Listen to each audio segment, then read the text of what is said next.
Hi, in today's tutorial, we're going to learn how to make a quick reading assessment or reading activity using some information from our textbooks and adding audio for our struggling readers and our struggling learners. So to start with, we open up slides and we're going to first change the page setup to give us a little more space on the sides, or you can leave it the way it is. It's totally up to you. I'm going to go ahead and change the page setup. So I'm going to go to File, Page Setup, and the default is widescreen, but if you go to Custom, I'm going to change this to 10 by 8. And that gives me a little space on the sides here if I wanted to add in some information or some text for the students. I like to do that to add in my directions at this point, but it's up to you. You can definitely keep it the same size that it was. Okay, so the next step is I already have my text pulled up from my textbook.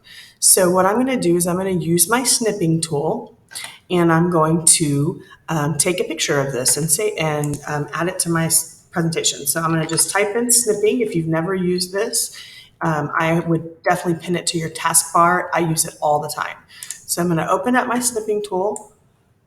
Looks like this, and then I'm going to click on New. Move that out of the way, and then I'm just going to take a quick little image here,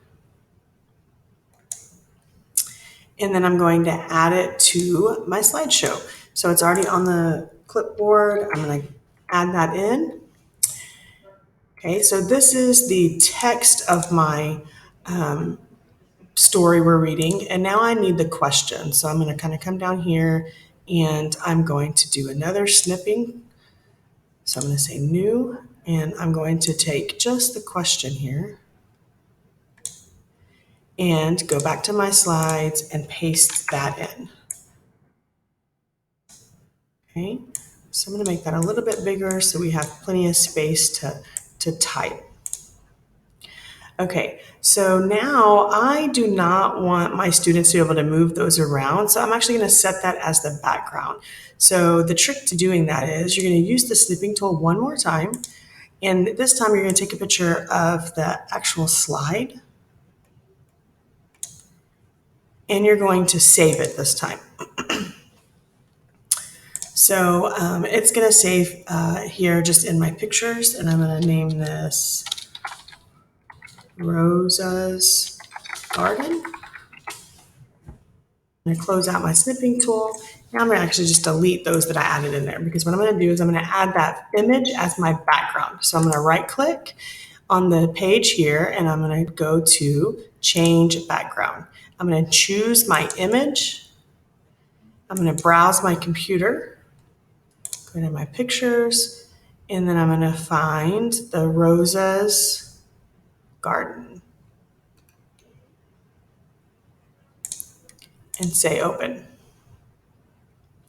All right, now that is the image of the background, so the kids can click all over and it's not going to move any of those images. So that's why I do that. The next step we're going to do is you're going to actually put a text box here where they need to type their answer. So in order to do a little trick I learned, if you add a new slide that has a text box already in it, so I'm going to do that. I'm just going to add this one. I'm not going to use this slide. I just want that text box. And the reason I want that text box, I'm going to highlight it and do Control-C or right-click, copy. I'm going to go back to my slide, and then I'm going to paste it, Control-V or right-click, paste. I'm going to shrink this down to the size of that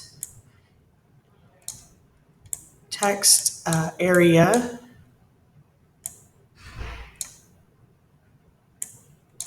And now it has on here, click here to add text. So your students know that they just click there. And if they click there, it automatically goes away and they don't have to delete anything.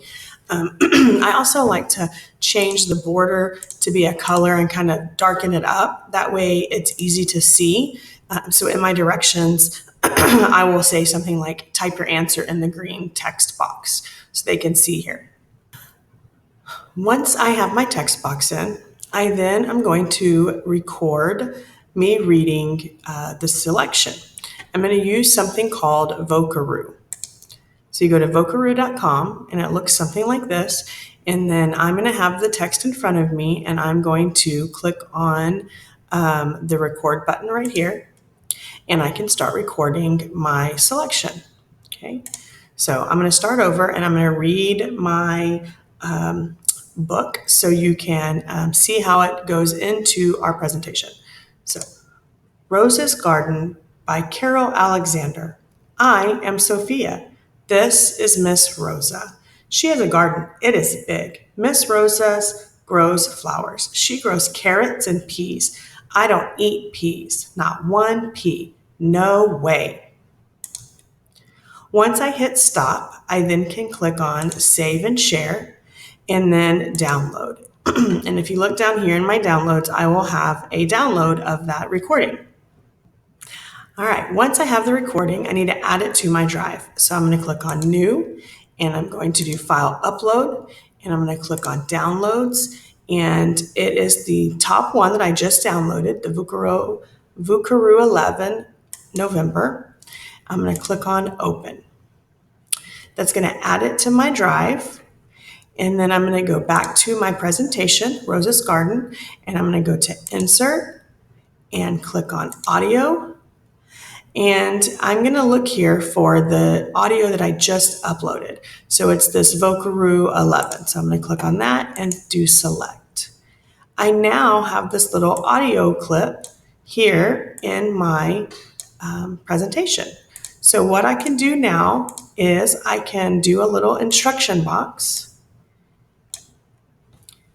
and say, click on the speaker below to hear the passage. Again, if you want to add a line to it just so it kind of stands out, you can, of course, make it colored to match the background. And now your student knows that if they click on this, they can hear the Rosa's Garden read by Carol Alexander. I am Sophia. And now their assignment is completely done, and you can add another recording down here to read the question. You can include that in the recording here, however you choose to do it. Once you assign it to your students, if they just click here, they can start typing their answer. And when they click off of it, as you can see, it just says click here to add text. So I hope today's tutorial was helpful. I hope you learned something and have a great day.